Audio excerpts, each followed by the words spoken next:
नमस्कार G18 में आपके साथ मैं हूं हिना। नजर करते हैं अब तक की खास खबरों पर।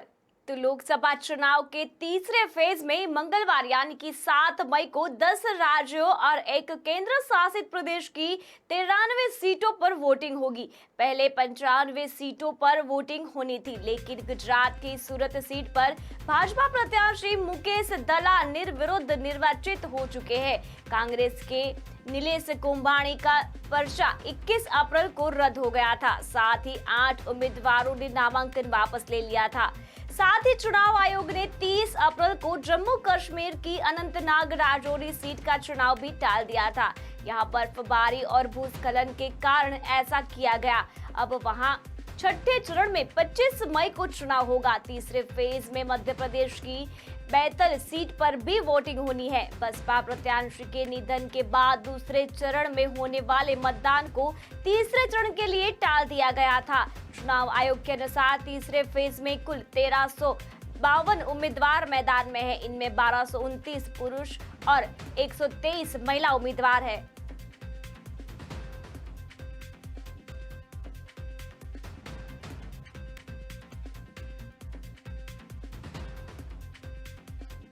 प्रधानमंत्री नरेंद्र मोदी रविवार रात ओडिशा के भुवनेश्वर पहुंचे। आज वह यंगा पार्टी के उम्मीदवारों के पक्ष में 2 रैली को संबोधित करेंगे। अधिकारियों ने यह जानकारी देते हुए बताया कि प्रधानमंत्री का बीजू पटनायक अंतर्राष्ट्रीय हवाई अड्डे पर पार्टी की ओडिशा इकाई के अध्यक्ष मनमोहन सामल और भुवनेश्वर की सांसद अपराजिता सारंगी सहित वरिष्ठ बीजेपी नेताओं ने स्वागत किया। पीएम मोदी ने हवाई अड्डे और राजभवन के बीच की सड़क के दोनों ओर खड़े लोगों को पार्टी का चुनाव चिन्ह दिखाया। सूत्रों ने बताया कि मोदी सोमवार सुबह लिंगराज मंदिर जा सकते हैं। वह बैरमपुर और नबरंगपुर में 2 चुनावी रैलियों को संबोधित करेंगे। सारंगी ने बताया कि पीएम मोदी 10 मई को फिर ओडिशा आएंगे और यहां रोड शो करेंगे।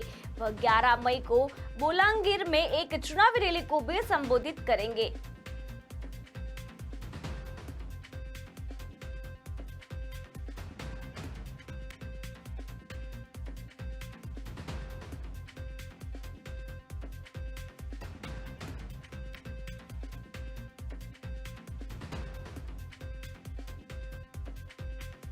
झारखंड के मंत्री आलमगीर आलम के निजी सचिव संजीव लाल के सहायक के घर पर ईडी ने छापेमारी कर 20 करोड़ रुपए कैश बरामद किए हैं। जांच एजेंसी ईडी ने मौके पर नोटों को गिनने के लिए कई मशीनें भी बुलाई है। ईडी अभी भी बरामद कैश की गिनती कर रही है। प्रवर्तन निदेशालय राज्य में कई जगहों पर छापेमारी कर रहा है। वीरेंद्र राम मामले में झारखंड के ग्रामीण विकास मंत्री आलमगीर आलम के पीएस संजीव लाल के घरेलू सहायक से भारी मात्रा में नकदी बरामद की गई। ईडी ने कुछ योजनाओं की कार्यान्वयन में कथित अनियमितताओं से जुड़े मनी लॉन्ड्रिंग मामले में फरवरी 2023 में झारखंड ग्रामीण विकास विभाग के मुख्य अभियंता वीरेंद्र के राम को गिरफ्तार किया था।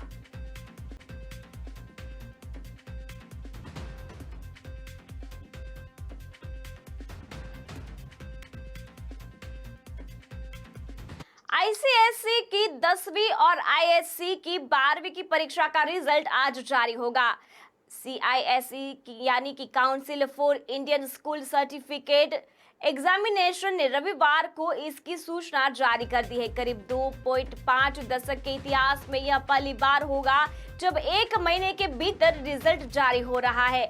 आईएससी की लोकल कोऑर्डिनेटर माला मेहरा ने बताया कि 6 मई को रिजल्ट जारी करने की सूचना वेबसाइट पर दी जाएगी। सीआईएसई की बोर्ड परीक्षाएं 12 फरवरी से शुरू हुई थी। इसमें 12वीं की परीक्षाएं 12 फरवरी से 4 अप्रैल 2024 तक चली। वहीं 10वीं का बोर्ड परीक्षा 21 फरवरी से शुरू हुई और 28 मार्च को समाप्त हो गई। माला मेहरा ने बताया कि सीआईएसई के परिणाम सुबह 11 बजे वेबसाइट पर आ जाएंगे।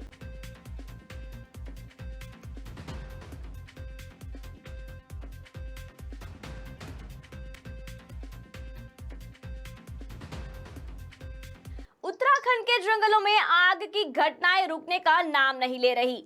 अल्मोड़ा और बागेश्वर सहित कई जिलों में जंगल जल रहे हैं। इसी कड़ी में अल्मोड़ा जिले के जंगलों की आग धीरे धीरे बेकाबू होती जा रही है। बताया जा रहा है कि दर्जन भर जंगलों में आग लगी हुई है।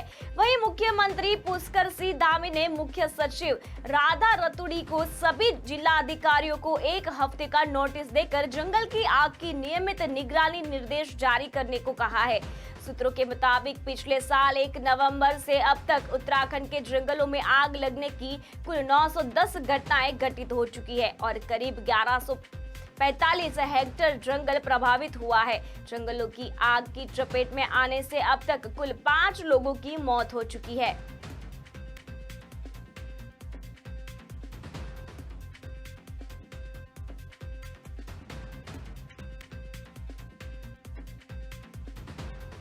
खबरों में वक्त हुआ एक छोटे से विराम का। देखते रहिए G18। जब पहली बार मैंने वोट किया था, घर पे जब वोटर आईडी आया था, वही देख के मुझे इतनी एक्साइटमेंट हो गई थी कि जैसे अब पता नहीं दुनिया की कौन सी बड़ी पावर मेरे पास है। वो I was looking forward to it कि कब अब मतलब वोटिंग स्टार्ट होगी और मैं जाके वोट करूंगी। एंड मैंने ना अपनी रिसर्च करनी शुरू कर दी थी। मैंने पूरी स्टडी करी कैंडिडेट्स के बारे में और फिर मैं वहाँ पे जाके जब पहुंची वोटिंग देने, तो उसके अंदर ना एक ऑप्शन होती है नन ऑफ द अबव। आपको नहीं लगता कि कोई भी कैंडिडेट जो आपके एरिया से खड़ा है वो कर सकते हैं अच्छा, या उन्होंने कुछ अच्छा किया है पीछे, तो मेरे को लगा कि अगर ऐसा होगा तो चलो चलते हैं दोबारा नन ऑफ द अबव करके आऊंगे, क्योंकि मैंने अपनी रिसर्च के हिसाब से मैं 100% सेटिस्फाइड नहीं हूँ दोनों साइड से। I think you can say that excitement of first time voting was so much. I wanted to make sure I still do what I had planned and come with. Obviously मतलब it was not like कि वो option majority में थी, but मेरे अंदर जो इच्छा थी वो power exercise करने की, वो excitement थी कि मैं contribute करूँगी या मैं चाहती हूँ कि मेरा भी say हो। वो पहली बार मैंने वो करते हुए experience किया था। मेरी वो जो है वो दिल्ली में है, मेरा परमानेंट एड्रेस वहाँ है। ये हमारा स्केड्यूल एक्चुअली 5-6 महीने पहले से प्लान होता है। ये मैं कोशिश करती हूँ अपने शूटिंग के बीच में भी। I request the director and producer to make sure मुझे वो एक दिन अप एंड डाउन करने के लिए फ्री दिया जाए, ओनली टू मेक श्योर कि मैं जाके वोट करूँ, क्योंकि मुझे लगता है कि that's my way of earning my right to complain and ask for what is right for मी।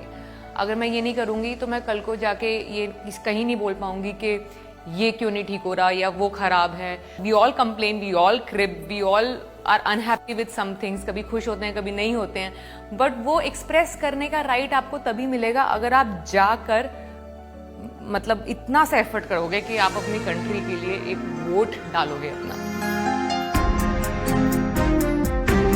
5 साल में 5 मिनट तो अपने देश को दे सकते। आओ गर्व के साथ अपना वोट करें। मेरा वोट, मेरी वॉइस।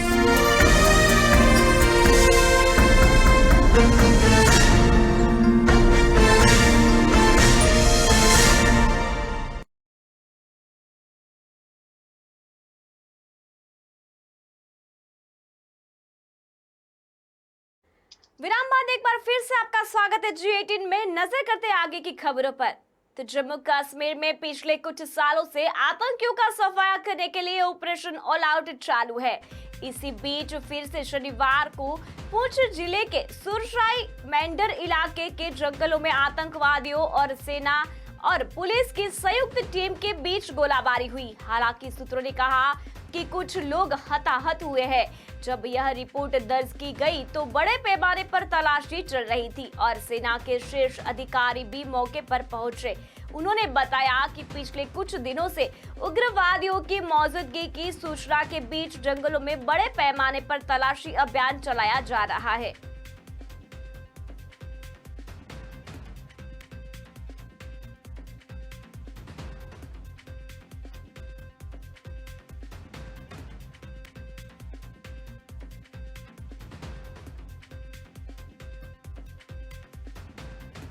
बिहार के राजधानी पटना में रविवार को वायु गुणवत्ता सूचकांक 316 दर्ज किया गया, जिससे यह भारत के सबसे दूषित शहरों में दूसरे स्थान पर पहुंच गया।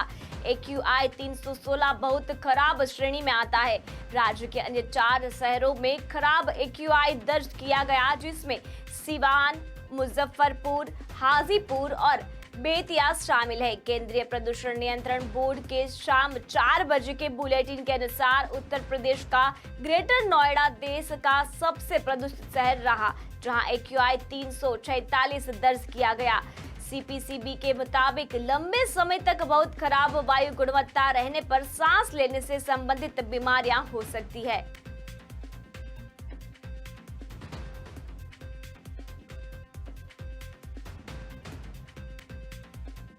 आगे की खबर पर नजर करें तो यूपी, बिहार से लेकर दिल्ली NCR तक भीषण गर्मी से अब हाहाकार मचने लगा है। पहले केवल पूर्वी और दक्षिणी प्रदीपीय भारत के कुछ हिस्सों में भीषण गर्मी का प्रकोप था, मगर अब उत्तर भारत में भी भयंकर गर्मी पड़ने लगी है। दिल्ली, हरियाणा, राजस्थान से लेकर पंजाब तक में भीषण गर्मी पड़ने लगी है। इन इलाकों के तापमान में अचानक वृद्धि होने लगी है और लोग अब दिन के वक्त घरों से बाहर निकलने से डरने लगे हैं। हालांकि इस बीच राहत की बात यह भी है कि बिहार और उत्तर प्रदेश के कुछ इलाकों में आज और कल में हल्की बारिश और आंधी तूफान की संभावना जताई जा रही है।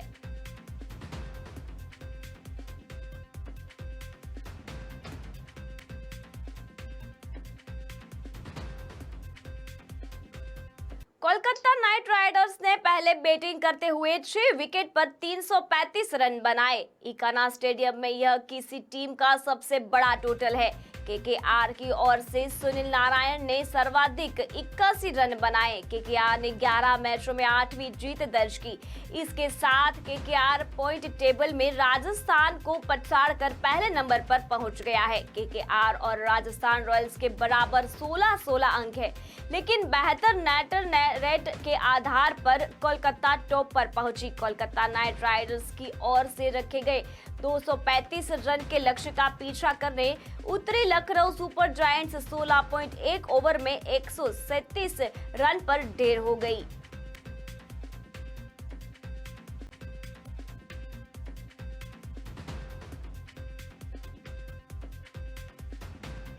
तो फिलहाल खबरों में बस इतना ही। आगे देश और दुनिया की तमाम खबरें देखने के लिए जुड़े रहिए G18 के साथ। नमस्कार।